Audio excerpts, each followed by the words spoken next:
Kami pong mga ministro at manggagawa kasama ang aming may bahay dito po sa distrito ng Cotabato North ay pumupuri at nagpapasalamat sa ating pong Panginoon Diyos at sa Panginoong Hesukristo sa pagsapit ng ika-112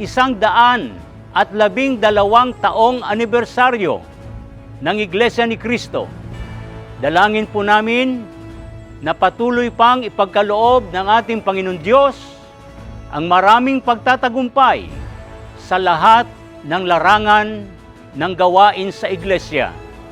Kami po ay bumabati sa ating tagapamahalang pangkalahatan, kapatid ni Eduardo B. Manalo, maging sa ating pangalawang tagapamahalang pangkalahatan, kapatid na Angelo Eranio B. Manalo, at sa lahat ng mga kapatid sa buong mundo ng Happy Anniversary po!